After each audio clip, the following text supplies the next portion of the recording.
Good morning, everybody. Lovely to have you here for this Career Puccino. I'm just popping up my Q&A and the chat box in case there are any questions as we go along. So welcome to this Monday morning. My name's Emma Williams. And amongst other things, I am one of the authors of What Every Postdoc Needs to Know. And the idea behind these Career Puccinos is just a quick 20 minutes, me and you having a chat about something that is important to researchers.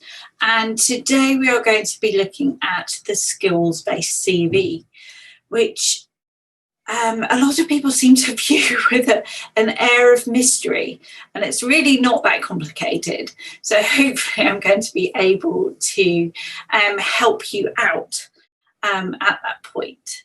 But what we're going to do is just start with, okay, if this is a skills-based CV, what's my CV look like at the moment?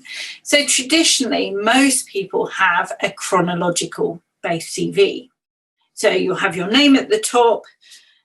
You'll either then have your qualifications, and they will be listed in reverse chronological order. So most recent first. And then you will have your work history, whatever that might be. So for most of you, that would be research history, research roles that you've had. And again, reverse chronological order. So most recent first. If you're a PhD student, research student, it makes full sense to have your qualifications, not education, section at the top, because that is what you are doing now. And that is quite important for employers or potential employers, whether they're academic or otherwise, to see what you're doing now. The reason that I say qualifications rather than education is if you're PhD plus, you really don't need school on your CV. Take it off. It doesn't add anything to it unless you have, I don't know, a French A-level and the job you're applying to requires French, in which case it becomes more relevant. But usually we just keep those things on our CV that keep our letters after our name. So BSc, MSc, PhD, whatever you might have BAs, MAs, all sorts of things in there, but professional degree-based qualifications.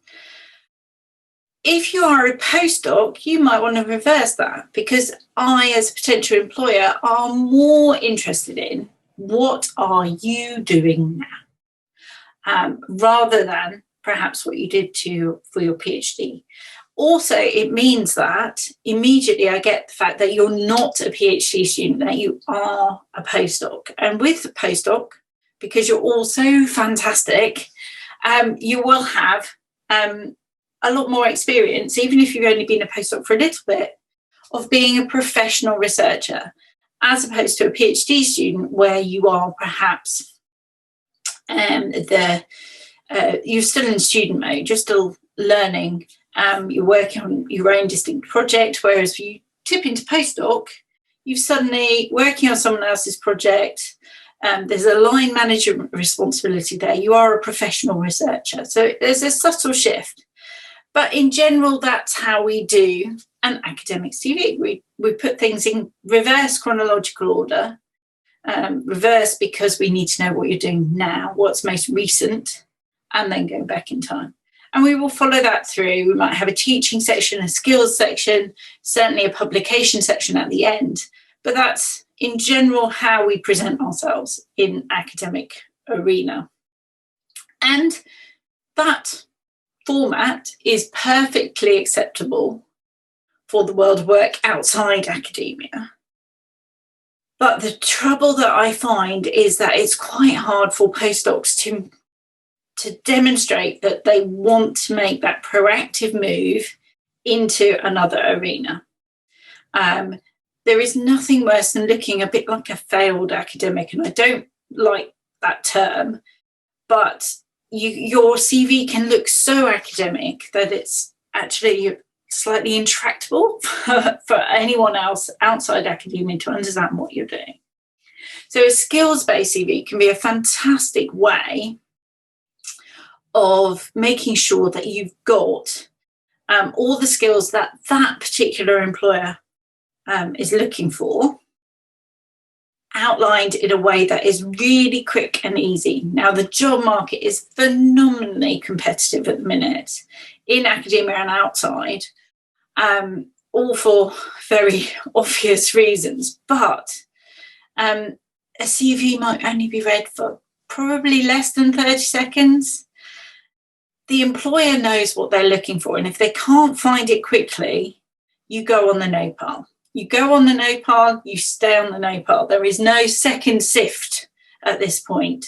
Jobs are having, 100 applications or more for each job. So you need to stand out. You need to make it quick and easy for your little precious piece of paper or digital real estate to go on the yes pile as opposed to the no pile. And this is where a skills-based CV comes in. So I'm going to have my slurp of coffee because this is Career Puccino after all. It's also Monday, so that slurp of coffee much needed. So I thought today, rather than slides, I would go old style with a handy flip chart. And so this is my CV. The little smiley is not part of the CV. I was just checking that the pen worked. Okay, so this is what a skills-based CV looks like. This is the basic framework. So you will have, if you are a postdoc,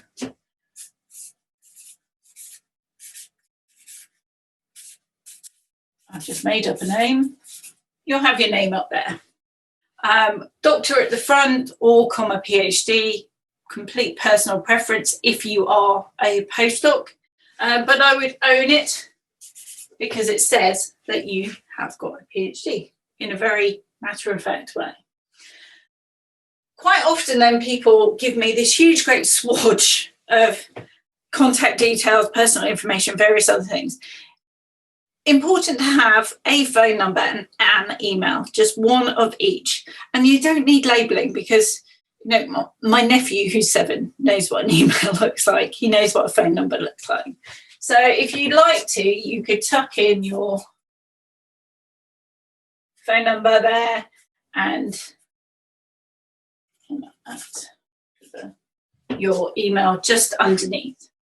They're not as important as your name. Your name needs to be front and centre. Anyone who writes curriculum vitae at the top of their CV goes to the bottom of my class. And they get extra help because it's obvious what it is, especially in the digital age where you will have put as your title, whatever it might be, let's use J. Jones, curriculum vitae, and then .doc or PDF or whatever you say it does. So you don't need curriculum vitae at the top. We then have a personal choice, and I used to hate personal statements at the top of CVs, but on a skills-based CV, I think they do have a place. So if you can write something meaningful that speaks to the employer, it's not about you, even though the document is about you, speaks to the employer about why you would be fantastic for the job, then by all means use that profile space. So this profile space is here on this box. And it needs to be probably no more than 3 sentences, something like that, 2 to 3 sentences. But it does need to be meaningful.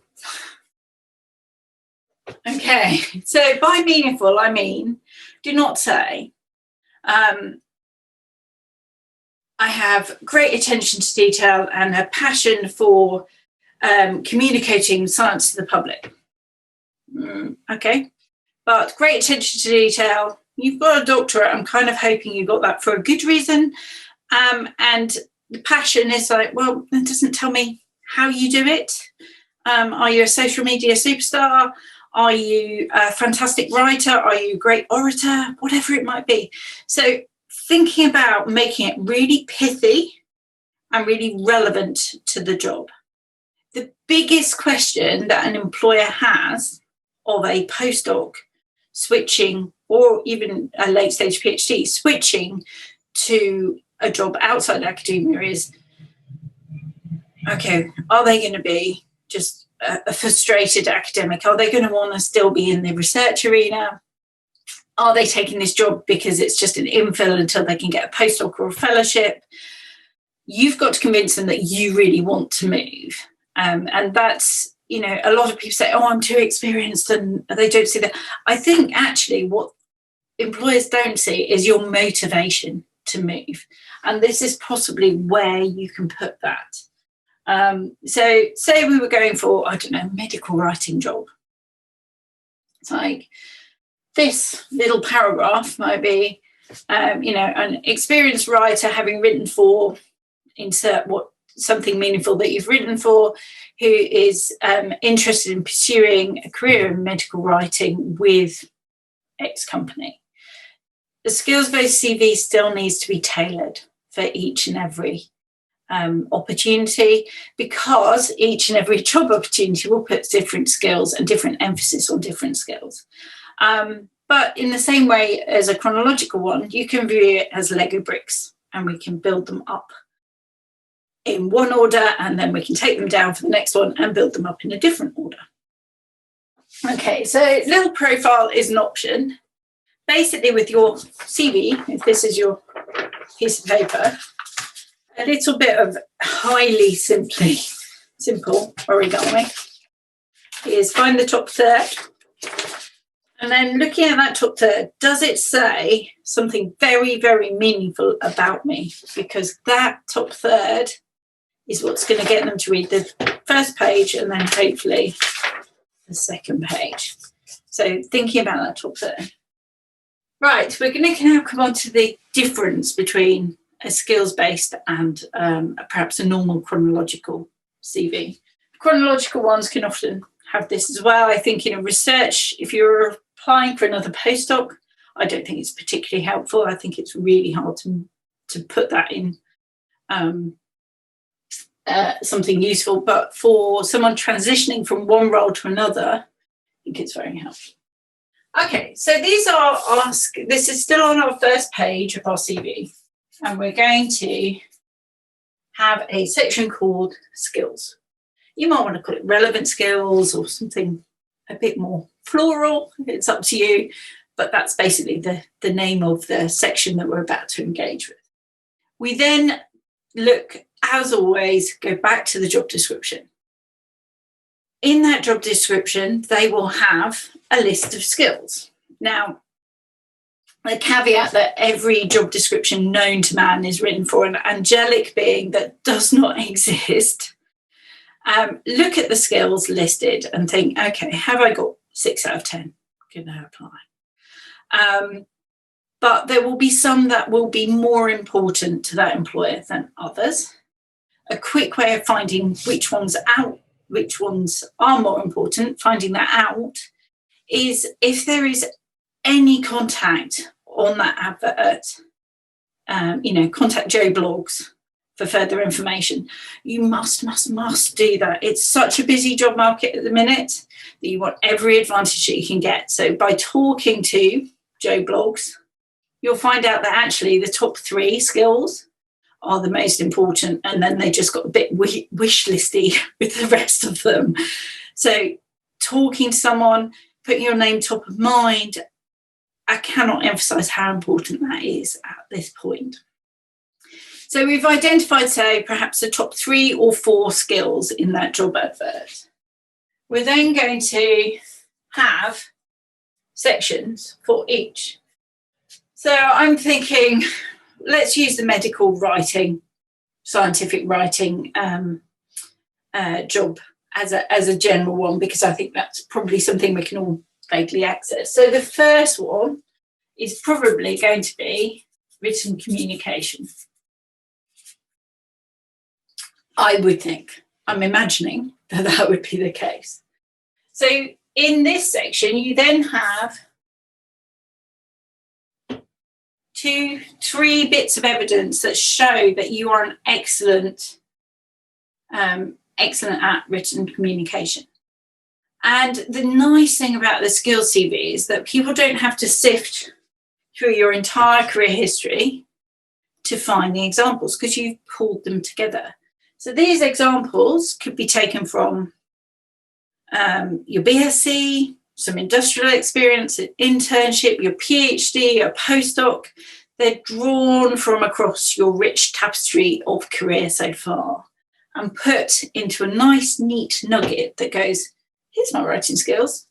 Don't just write good, heaven forbid, but you're giving me evidence. So this is just in the same way that we would write a paper with evidence. Our CV needs evidence. So written communications here. One might be wrote for public outreach article for whatever X publication, was asked to contribute to a book or something that demonstrates that you are really, really good at this. The next one might be client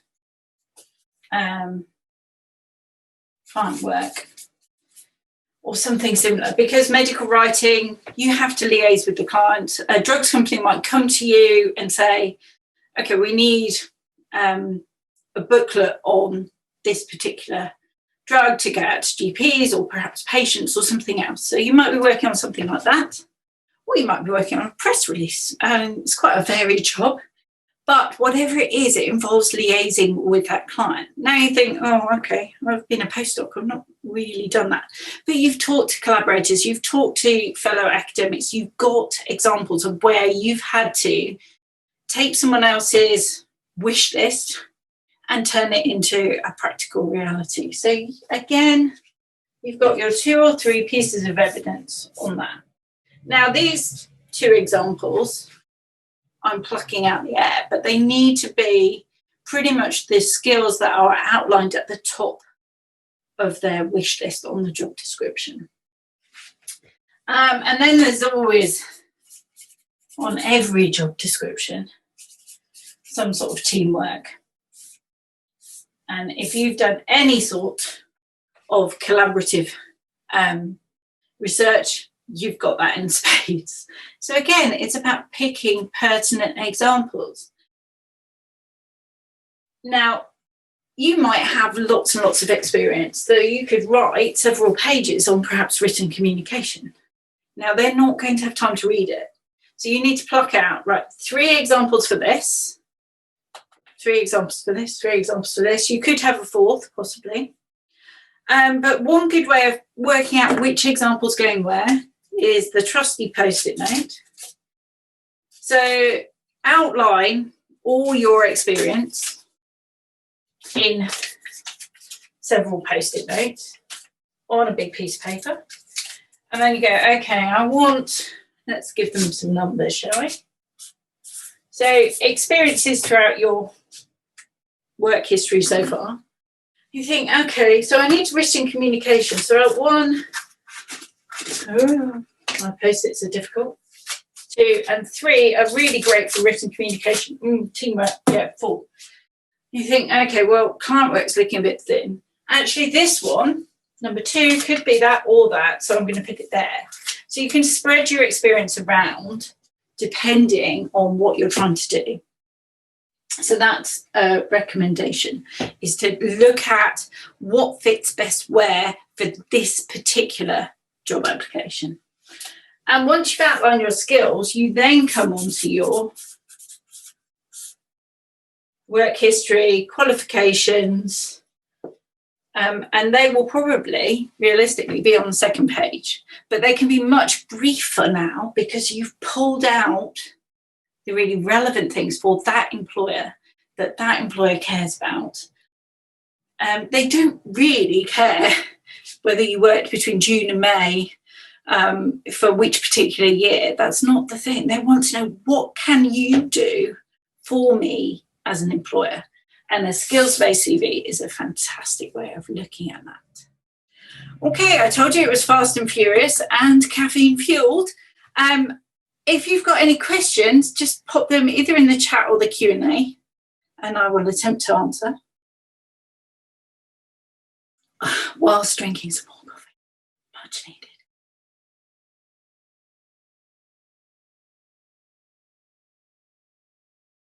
And if there aren't any questions, I will wait another minute or so. Can I wish you all the best for this week? You've really hit it running by looking at your CV and possibly your next step career-wise. Do let me know if I can help in any way. I'll just write my Twitter handle is BJW Solutions with an S. Or you should have an email from me because you registered. Okay, I don't think there are any questions, so I will love you and leave you. Have a fantastically productive week. Hopefully the weather will catch up with the fact that it's May at some point and we'll get some sunshine to shine on our achievements. But have a fantastic week and I will see you soon.